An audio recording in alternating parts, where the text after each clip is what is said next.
Thank you all for your welcome today. I've enjoyed being here, enjoyed hospitality this afternoon, just enjoyed some of the conversations I had after the service this morning. So it's been a joy to be with you all.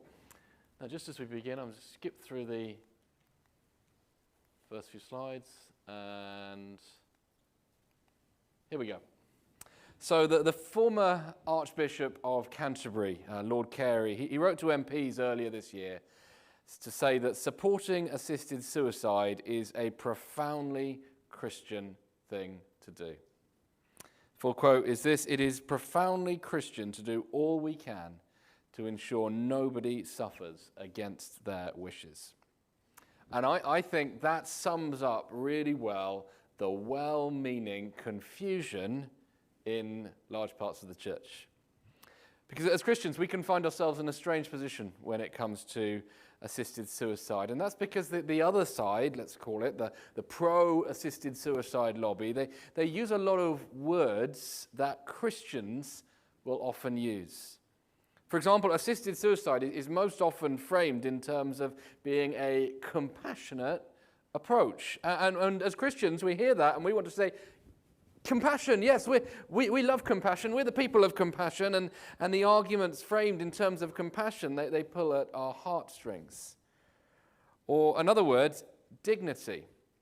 So the Voluntary Euthanasia Society, not the catchiest title, they rebranded themselves a few years ago as Dignity in Dying. And again, as Christians, we want to say, well, we believe in human dignity. We're always talking about human dignity and the dignity of every life because they're made in the image of God. And so when the argument is framed in these terms of dignity and compassion, it can leave us wondering, well, maybe there's something to this. And there are some who privately think, look, I know assisted suicide is supposed to be bad as a Christian, but I kind of see where they're coming from. So cards on the table. I work for an organization called CARE, and we actively campaign against legalizing assisted suicide. By the end of this talk, you'll see why. If you were here this morning, you'll have heard me talk about CARE. I'll do it much quicker this time. CARE stands for Christian Action, Research and Education. For 40 years, we've been based in Westminster, just across from the Houses of Parliament. And our mission is to see politics renewed and lives transformed. So if you think about the church's main gospel is to preach the gospel. As you go through the Bible, Old Testament and New, we see that loving your neighbor cannot be limited to caring for their spiritual needs alone. Love includes seeking good government, campaigning for better laws. That's what we're all about. Equipping politicians to stand up for the weak and vulnerable, engaging churches, and empowering the next generation through our leadership program.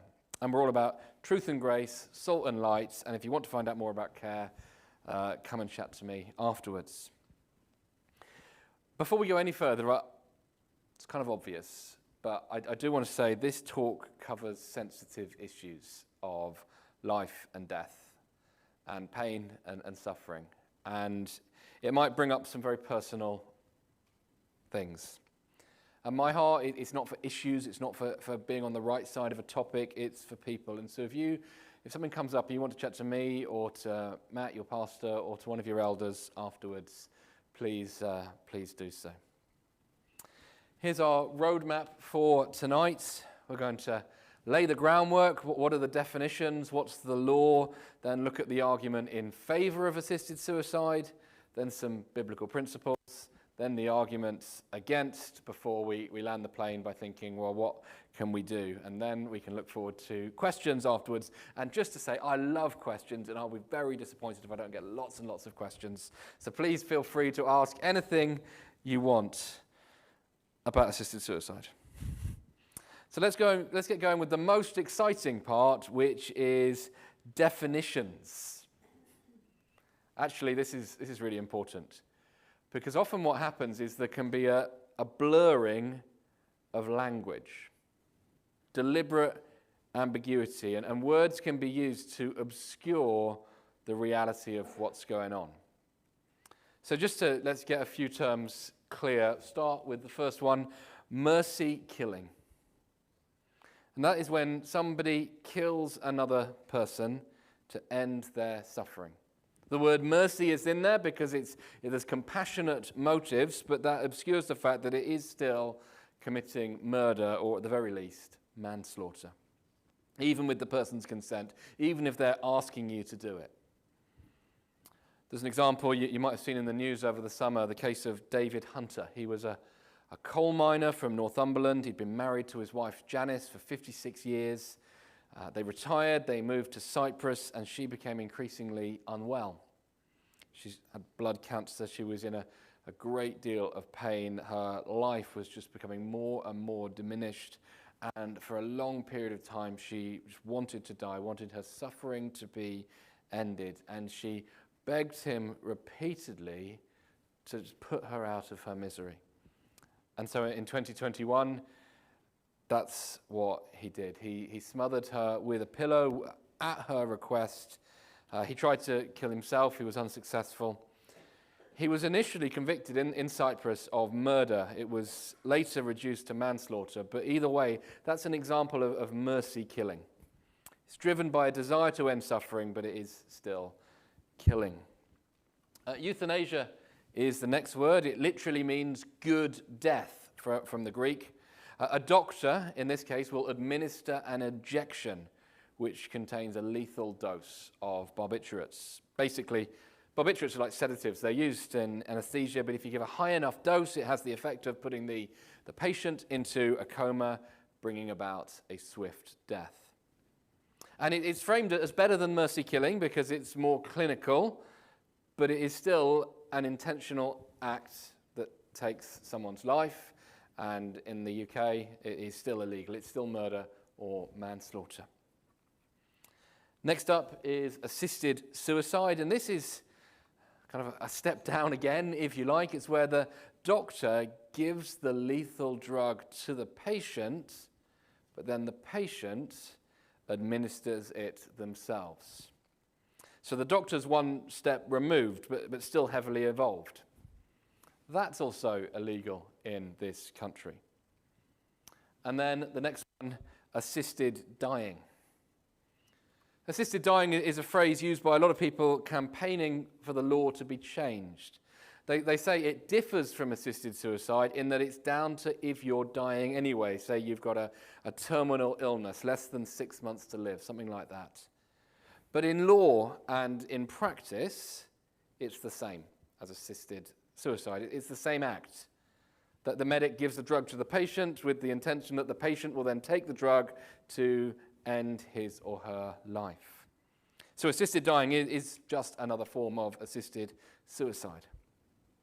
So all of that is and has been illegal in this country. But there are some acts that doctors take that sometimes could be seen as a little bit similar on the surface, but are very different from an ethical standpoint. So, for example, there's the Do Not Resuscitate order, DNR. These were really controversial during COVID, weren't they? Because the DNR order was added to a lot of patients' medical records that they'd agreed to a DNR when they hadn't. And that is unethical, that's wrong. But a DNR is in a different category from the things on the left of the screen. Because those are positive acts taken with the intention of ending a life. A DNR is a decision not to give someone CPR if they stop breathing or their heart stops beating. And this is always an incredibly painful and difficult decision to make, but often it's the right decision. CPR is incredibly traumatic for the body. It doesn't cure the underlying illness, and it can leave someone with severe long-term effects which they may never recover from. So a DNR done rightly, that's a legitimate medical decision. Another term that we could talk about is withdrawing medical treatment. So sometimes it gets to the point where you say, look, we've done all we can. We're just prolonging life at the moment, and we're going to stop doing that. We're going to manage your pain instead. And that's a hard decision again, but ethically legitimate. There's no positive act there with the intention of killing. And if a doctor does that, he or she will give pain relief to ease the process of dying, and you can often be given, again, incredibly strong drugs there. And the drugs you're giving there, they're not designed to kill, but to reduce pain. Sometimes they might have the effect of speeding up death. But that's not the intent behind giving the pain relief. It's called the doctrine of double effect. It's all down to the intention, and that makes the world of difference. So the things on the left are all illegal at the moment in this country. The things on the right are not, and are kind of legitimate medical treatments. Globally, this is the picture. The countries in green have all legalized euthanasia, so that includes Canada, Australia, Colombia, Netherlands, Belgium, Luxembourg. Those in purple have legalized assisted suicide, so that includes a lot of US states, includes Austria, includes Switzerland, which was famously the first country to legalize it back in the 40s. And then there's some yellow ones, just to confuse us. That is where the parliaments of Germany and Italy have been ordered by their courts to introduce some form of assisted suicide, but the parliament needs to decide what it's going to look like. Closer to home in Jersey, MPs have now approved assisted suicide in principle, and on the Isle of Man last month, the assisted dying bill received a 70% majority, and so that is on track to be passed in the next year. But over to the UK, closer to home, the law as it stands is mercy killing and euthanasia are simply murder or manslaughter, and assisted suicides or assisted dying is also a criminal act. So under the Suicide Act 1961, a person commits an offence if he does an act capable of encouraging or assisting the suicide or attempted suicide of another person. And the act was intended to encourage or assist suicide or an attempt at suicide. Now, prosecutions under that act are pretty rare. In the last 14 years, there's been 182 cases investigated by police. Only 22 of those made it to court, and there have been 4 convictions. But there's been this campaign for years, for decades, to change the law in the UK and make assisted suicide legal. The last big push in kind of UK-wide was in 2015. It was defeated in the House of Commons. And CARE have been involved in fighting back and defeating a number of different assisted suicide bills over the years. But we can't be complacent about it. If we look at the shifts in culture and the push towards autonomy and individualism, my right to choose, and the fact that other countries are doing this, we'd be naive to think the pressure isn't going to increase. So that's the groundwork. That's kind of like a little, where are we? What are the terms? What's the law at the moment? But we're going to move on now to the argument for assisted suicide. And I think this is really important because we want to represent the other side fairly and well. We want to, there's no point just setting up a really bad argument like a straw man and tearing it down. That doesn't actually help us. So let's really try and explore what are the arguments behind assisted suicide. And it boils down basically to these 3 categories. They probably wouldn't use this language, but it boils down to the categories: we need it, we want it, and we can control it. So the first one, we need it. This is the argument that, for many of us, this is the strongest argument. It's the argument rooted in compassion. It says, look at the unimaginable suffering some people go through. There's a story on the website of Dignity in Dying, a story written by a woman called Heather McQueen. She tells the story of her mum. She says, my mum was 79 when she died from cancer. She was one of those brave people who never complain. The radiotherapy treatment for her cancer had left her with 3rd-degree burns. Lying down was particularly painful. She was so sore sitting down, she had to eat standing up, and then the doctors found a tumor blocking her stomach, so she could no longer digest food. She spent her final week in hospital. She couldn't take fluids by mouth. She was in great pain from the radiation burns and the tumors and all the tubes. She could not speak, but she would regularly try to say two things. She would try to mouth the word sore, or she would hold two fingers to her hand, two fingers to her mouth in the motion of a gun. She says, my mum had a massive turnout at her funeral.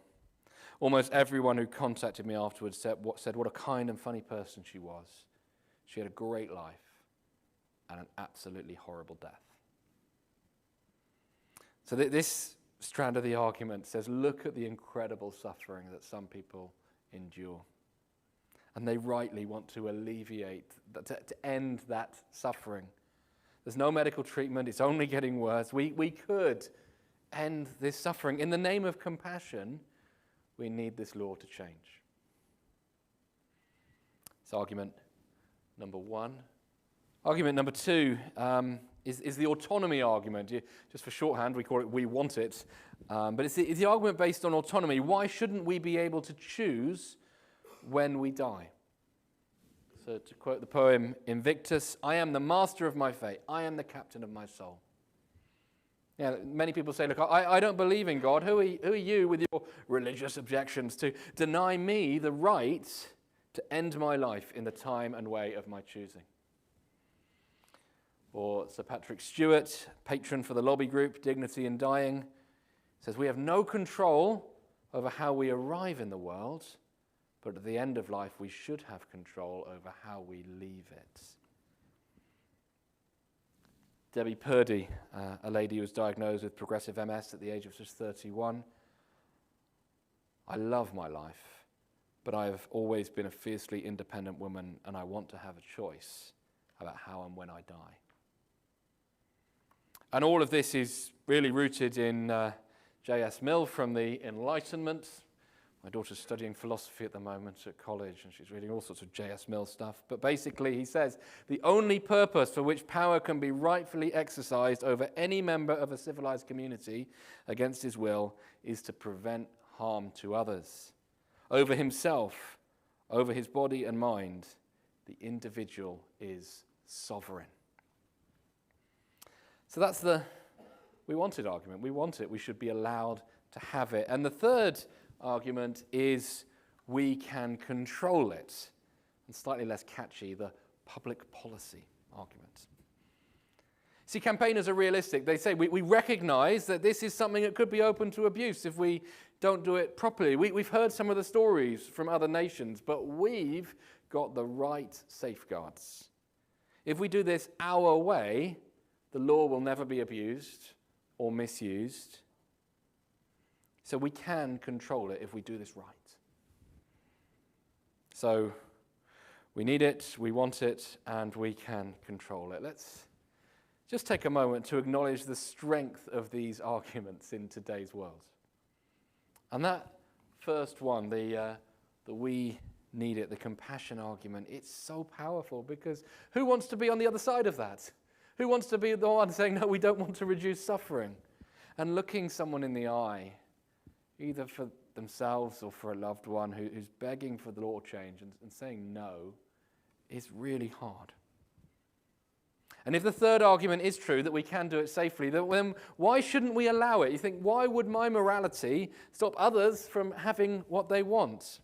It's like the same-sex marriage argument. They used to say, if you don't believe in same-sex marriage, don't have one. Don't stop us from having them. And now it's, if you don't believe in assisted suicide, don't do it. Don't stop us from doing it.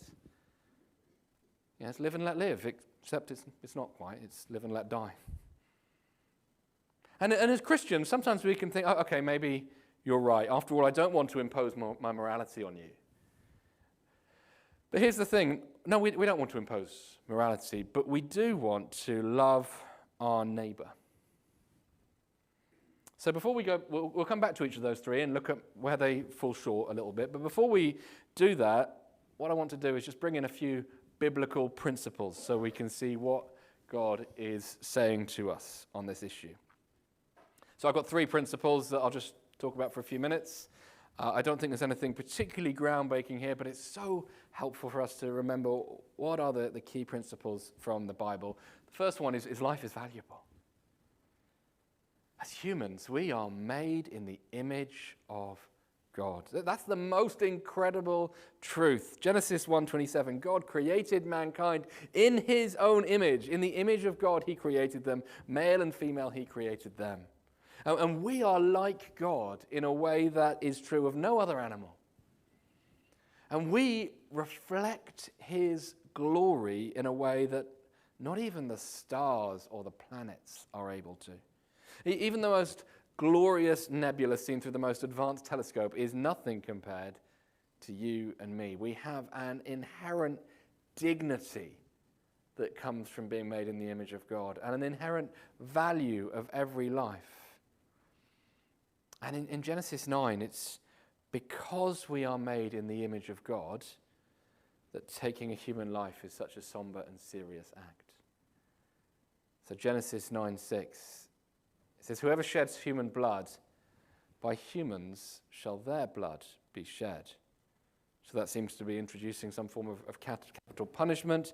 But less worried about that, more thinking about the reasoning then given. Whoever sheds human blood, by humans shall their blood be shed. Why? For in the image of God has God made mankind. See, taking a life is such a serious and somber act that, in fact, the only appropriate punishment is to take another life. So that's our first biblical principle. It's that life is valuable. The second one is that it is God who gives and takes life. Psalm 139, very well known verses. You created my inmost being. You knit me together in my mother's womb. All the days ordained for me were written in your book before one of them came to be. And then there's Hannah's song in 1 Samuel chapter 2. The Lord brings death and makes alive. He brings down to the grave and raises up. There are two instances in the Bible of euthanasia or requested euthanasia where somebody asks somebody else to kill them. Neither of them is portrayed positively. One of them is in the book of Judges, and the general rule of thumb is if they do it in Judges, it's not a good idea. It's Abimelech in Judges chapter 9. The other one is King Saul. Perhaps you know the story. He's mortally wounded. He asks his servant to end his suffering by running him through with a sword. So it's precisely the euthanasia or assisted suicide debate, isn't it? It's like, I'm dying, I'm suffering, will you please end my suffering, make this quick? But the servant refuses. Later, though, an Amalekite claims to have done the deed. He recounts, probably untruthfully, he tells a story to David. He says, Saul said to me, stand here next to me and kill me. I'm in the throes of death, but I'm still alive. So I stood beside him and killed him, because I knew that after he had fallen, he could not survive. So the Amalekite claims to have then committed this act of euthanasia out of compassion, but he's not then praised for his mercy and compassion. He's condemned as being guilty of murder. Compare that with Job. Job goes through unimaginable suffering, doesn't he? And he pleads with God to take his life. He says, oh, that I might have my request, that God would grant what I hope for, that God would be willing to crush me, to let loose his hand and cut off my life. You see, he longs for death, but he doesn't take matters into his own hands, nor does he ask another to do so. He sees it's for God to give and take life. Now, of course, there's the cross as well, isn't there, where the Roman soldiers come to put those being crucified out of their misery, but that's a bit different. I don't think that's driven by compassion. I think that's driven by efficiency. They want to speed the deaths of the men on the cross who are being crucified to avoid civil unrest. So I think that's a slightly different case. But it is for God to give and take life. And the third principle that guides our thinking, and we saw this morning, is that we must stand up for the weak and the vulnerable. See, evidence from all over the world, and we'll go into this a bit in a minute, shows that time and time again, they are the victims when the law on assisted suicide is changed. It's the elderly who are pressured by their families because they don't want to care for them. It's the poor who are told there isn't funding for treatment for your health condition, but have you thought about a nice assisted suicide? It's the disabled who are told that their lives are no longer worth protecting, which is why every single disability campaign group is against the change in the law. It's those with mental health struggles who previously we said, well, we'll do anything to stop you committing suicide. Now they're told, well, your lives aren't necessarily worth saving or fighting for. Go ahead with it. And in some countries, it's children who wouldn't be old enough to consent to a tattoo, who are led by misguided adults to their own deaths. So Proverbs 31 calls us to speak up for those who cannot speak for themselves, for the rights of all who are destitute. Speak up and judge fairly. Defend the rights of the poor and needy. So no, I don't think we're imposing on morality. I think we're loving our neighbour. So that's just 3 biblical principles.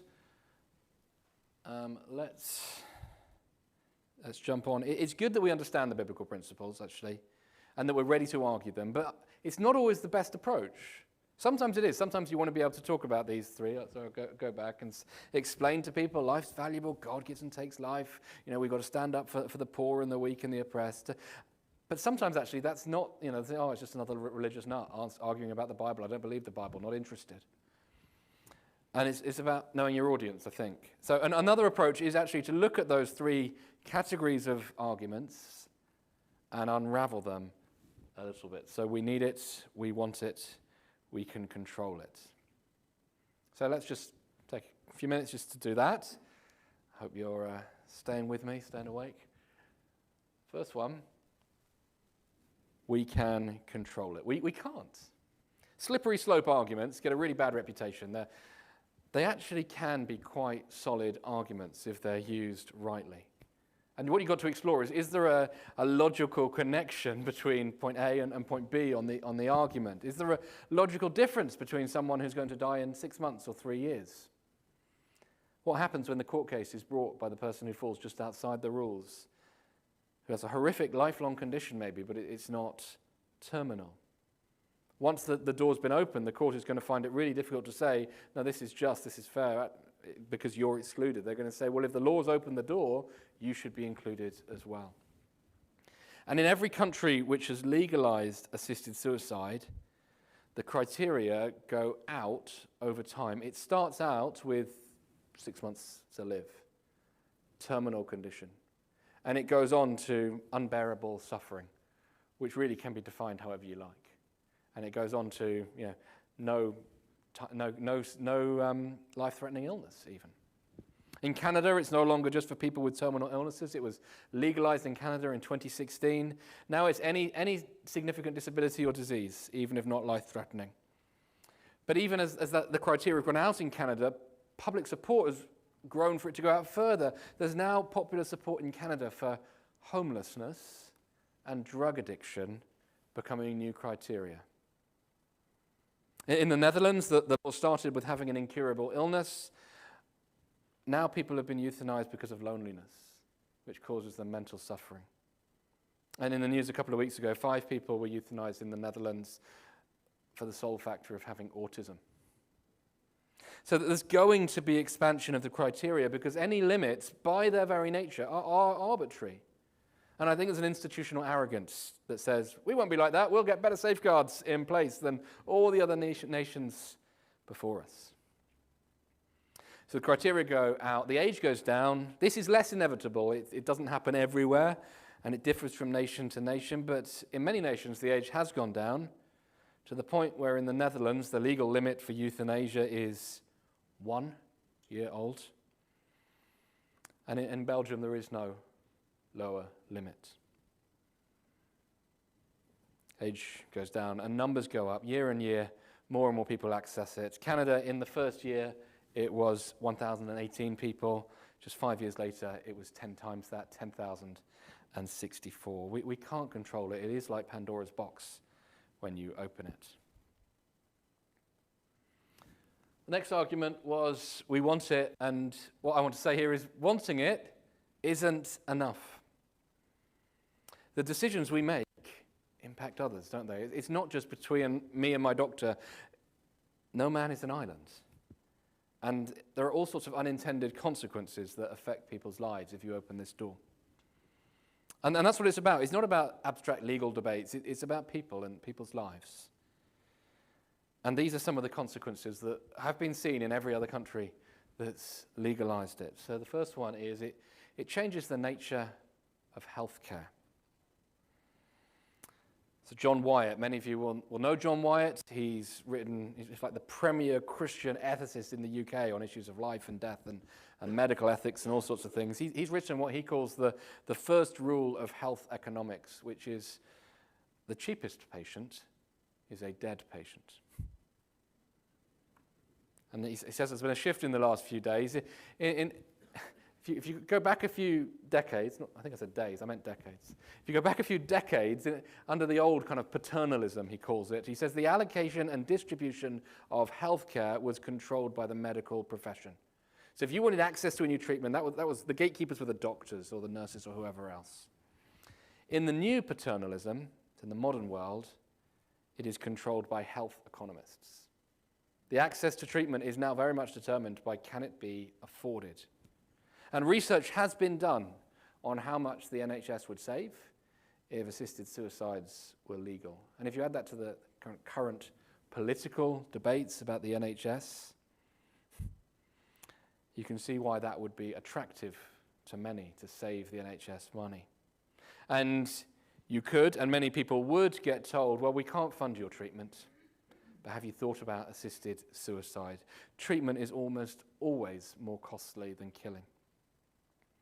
Another case in Canada, there was a lady who's a Paralympian and ex-military. She'd been wounded in the military, and she needed a stair lift for her home. And so she wrote to the government asking for some details on funding for stair lifts, and what she got back in the post was, can't do that.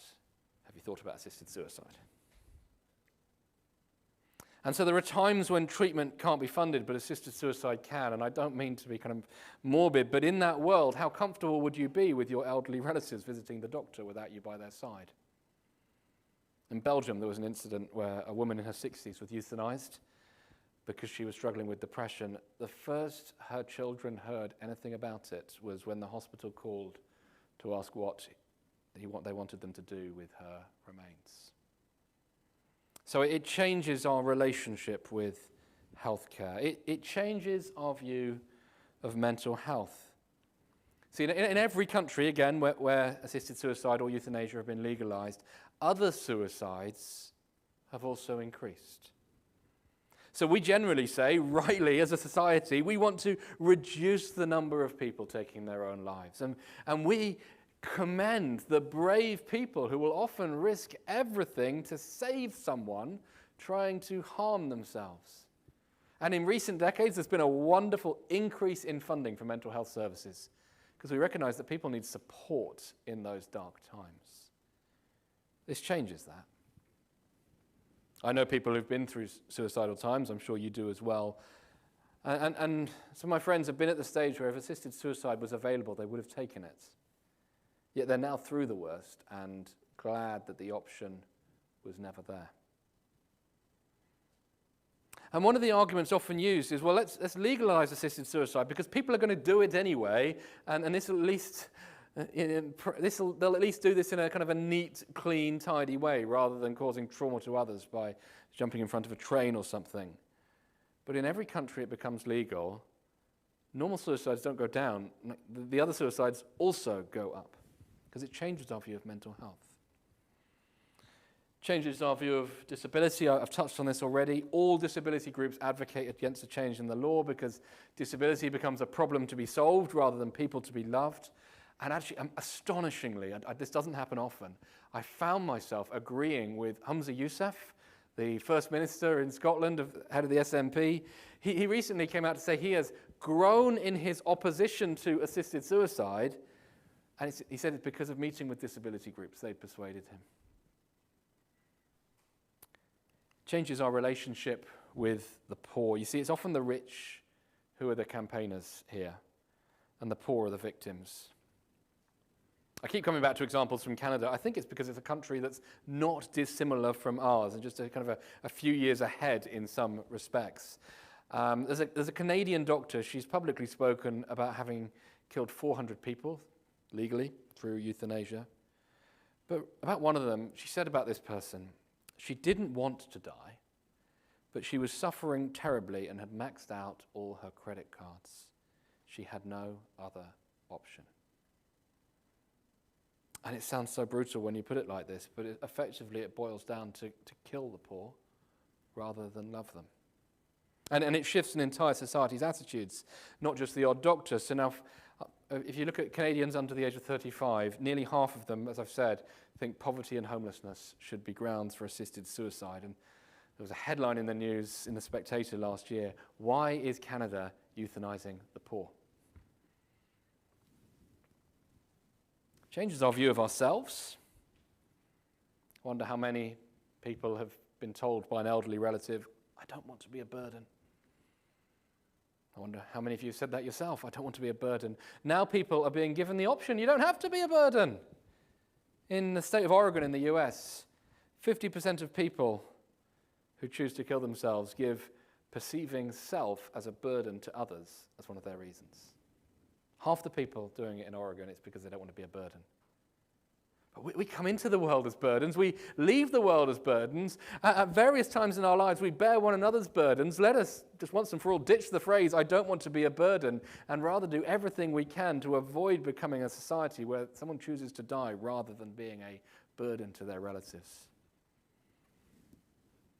And lastly, it changes our relationship with death. Sort of.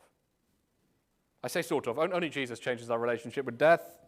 But by making assisted suicide an option, it's giving us a power that people don't want or need.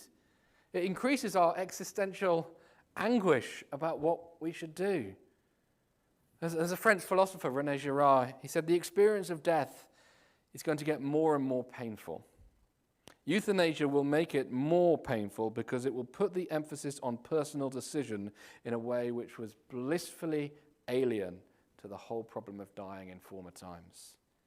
It will make death even more subjectively intolerable, for people will feel responsible for their own deaths and morally obligated to rid their relatives of their unwanted presence.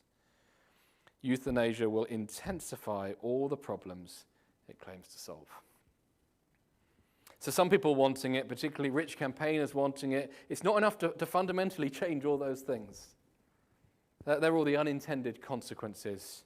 And we haven't even covered those who would use it as an opportunity for maliciousness. And we're naive, again, if we don't think some people will put pressure on elderly relatives. But why would I want my inheritance spent on care home fees? We're promised that there would be safeguards, but we're told the same about online banking fraud, aren't we? And banks have all these checks and warnings, and they're supposed to know when somebody's being pressured to move money as part of a scam, yet the amount taken by online banking frauds is soaring into the billions. Are we expecting doctors in the same way to always notice when someone vulnerable is being pushed into a decision? So, wanting it isn't enough. Lastly, we need something else. So that's unimaginable suffering. We need it just because of the extent of the suffering. We should not be blasé in the face of that. But there are other ways of dealing with suffering rather than eliminating the sufferer. In our culture, suffering is viewed as the ultimate evil, the worst thing, to be removed at all costs. And it is an evil, isn't it? It's a reflection of what is wrong with the world, but the solution is found in Jesus and his work, and in the future hope of a world with no death and no pain and no tears. And in the meantime, we are not able to eliminate suffering, and we are not called to eliminate sufferers as a shortcut to doing that. So what we need is not assisted suicide or euthanasia. What we need is palliative care. Palliative care is the medical emotional, spiritual, physical care given to a person who is terminally ill. It's when you get to the stage we're no longer trying to cure the illness or disease. We are looking to reduce your suffering as you walk these final days or weeks or years of your life. It was pioneered in the UK as a medical discipline by a Christian lady, Cicely Saunders, born in 1918. She's a Christian. She worked in caring for patients with terminal illnesses. She founded the first modern-day hospice. She did all sorts of research. She became the foremost advocate for quality end-of-life care. And she built this model of palliative care, which was not just about pain management, although it included that, but caring for the practical and emotional and spiritual and social needs of the patient, as well as their families. And she's quoted as saying, "You matter because you are you. And you matter to the end of your life. We will do all we can, not only to help you die peacefully, but to live until you die." And that is so hopeful in comparison to the message of assisted suicide. Now, there's so much more to be done in the world of palliative care. The UK is a world leader, but provision is patchy. It kind of depends where you live a little bit. There needs to be more funding. And at CARE, we've done a lot in the House of Lords on increasing access to palliative care. And we're not naive about that. It doesn't eliminate suffering completely. It doesn't make every death easy. And it doesn't remove some of the horrendous cases. But it's a more holistic and hopeful approach than eliminating the sufferer. And it's the best and most compassionate way of helping those who are suffering the most. Assisted suicide is presented as neat and clean and easy. In reality, it's an attempt to control one of the messiest and most uncontrollable parts of the human story. And it doesn't deliver. And in the end, we need not just palliative care, we need resurrection hope. This is the true solution to suffering. It's that even the worst suffering is small in comparison to the eternal weight of glory that awaits us. That's not to diminish suffering, it's to elevate glory. Romans 8:18, "I consider that the sufferings of this present time are not worth comparing with the glory that is to be revealed to us." Or 2 Corinthians 4, it captures the same idea. "Though our outer self is wasting away, our inner self is being renewed day by day. This light, momentary affliction is preparing for us an eternal weight of glory beyond all comparison, as we look not to the things that are seen, but to the things that are unseen." And ultimately what we need is the resurrection, isn't it? For this perishable body must put on the imperishable, and this mortal body must put on immortality. When the perishable puts on the imperishable and the mortal puts on immortality, then shall come to pass the saying that is written, "Death is swallowed up in victory. O death, where is your victory? O death, where is your sting?" So that's the response to the pro arguments. That's the con arguments. We're going to take a short 5-minute break from me talking, watching a short video, before I then wrap up this section of the evening. We can have something to eat and drink. Remember, be thinking of questions that we can cover in a few minutes. But this video is Tony's story. Tony was the husband of the former CEO of CARE, called Nola Leach. And, well, I'll let Nola tell his story. Let's have a watch.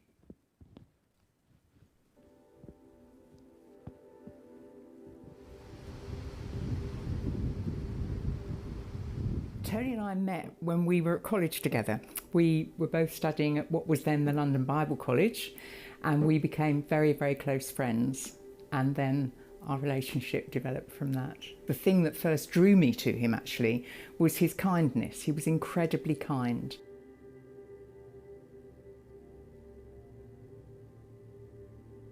I think Alzheimer's is a brutal disease. I think it robs you of things that you identify as the person in a very cruel way. So he went into hospital at the beginning of 2017. I don't know what had happened, but very suddenly the use of the movement in his legs went and in his body, and then he was in hospital for 12 weeks. When we realised something probably was beginning to be seriously wrong, he was actually preaching in church, and he suddenly could not remember where he was going or what he was going to do. We were referred to a consultant, and when we went to the consultant, she gave the verdict. I can remember walking down the road with him from the appointment, and us just saying, well, we're just going to make the most of every moment. There was a moment. That was when he was in hospital and when he could still speak, and they were trying to get him to walk again, and he was incontinent, and you know, there were all sorts of things going on. And he said, I just can't, I don't think I can do this anymore. And I think it's an incredibly, incredibly difficult situation, both for the person who's suffering and for their husband, wife, partner, because you feel so helpless. And I've thought about it a lot afterwards. Would I have wanted to have that option? And no, I wouldn't, because we would have missed some very precious times. That was a one fleeting moment. The solution isn't to end their life. The solution is to care for them right to the end. And I know from Tony, and I know from the sort of person he was, he would not have wanted that.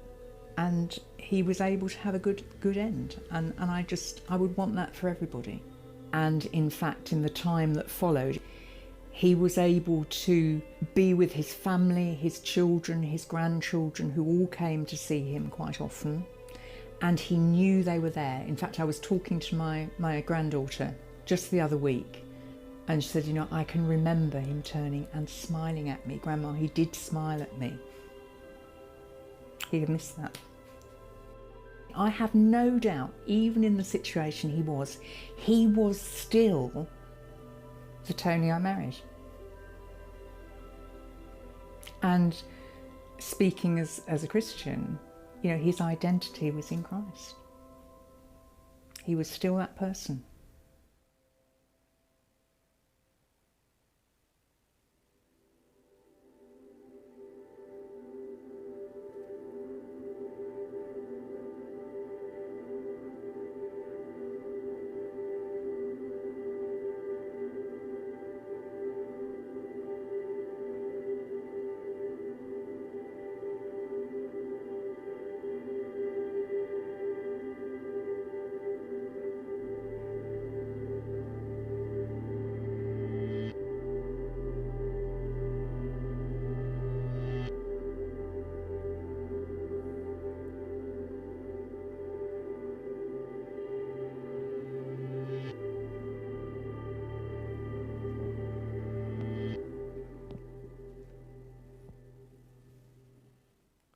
Okay, lastly then, before question time, what can we do? I just want to give some positive things Christians can do. Number one, let us be clear. That's what this evening's been all about. Understand the debate, understand the words, understand what arguments are being used, and be aware perhaps when emotional arguments are being told to sway our points of view. Number two, be hopeful. So I think what can happen is we can look at the moral change in our country and we can think it's all going in one direction. Actually, there is not an inevitability to this becoming legal in the UK. It's not a done deal.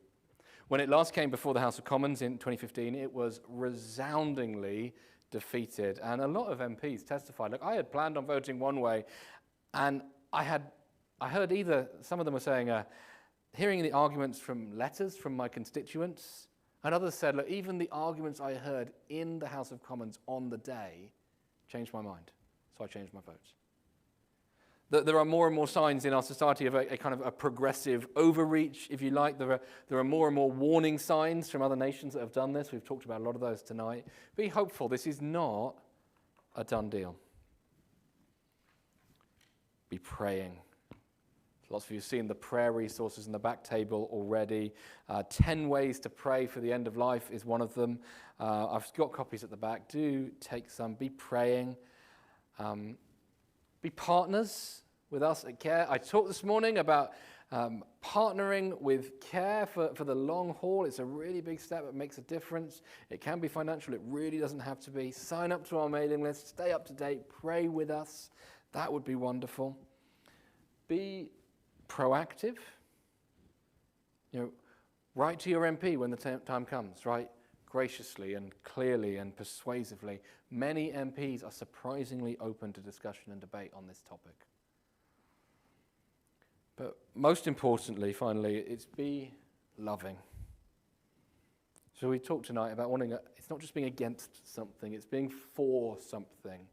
We're for people. We're not just about policies or positions or parties. And at the heart of this debate are people who are suffering, who are lonely, who need support and need help. If you look around the world, the most common reasons for assisted suicide, being a burden. Well, as Christians, what can we offer to people who are worried about being a burden? We can say, let's carry you. Be a burden to us. In some countries, isolation is given as a reason. What can Christians do? They say, let us love you, let us welcome you, let us offer ourselves to you. Or poverty, or addiction, or disability, or suffering. And in all of these areas, the church can show love. And so we say, people are made in the image of God. Let's not legalize assisted suicide because life is valuable. Let us also show that in the way we love and care for the people God places in front of us and invest in them and pour out our time and our hearts into them. So we're not only against assisted suicide at CARE, we are for loving our neighbour. Well, let me finish with a quote. It's from a chap called Stanley Hauerwas, maybe, an American theologian. He says, in 100 years, if Christians are known as a strange group of people who don't kill their children and don't kill the elderly, we will have done a great thing. That may not sound like much, but I think it is the ultimate politic. If we can be a community who, through the worship of God, is ready to be hospitable to new life and life that is suffering, then that is a political alternative that otherwise the world will not have. Right, over to tea and coffee, I believe. Questions to Matt? Paper here, pens here, and 10 minutes. Go.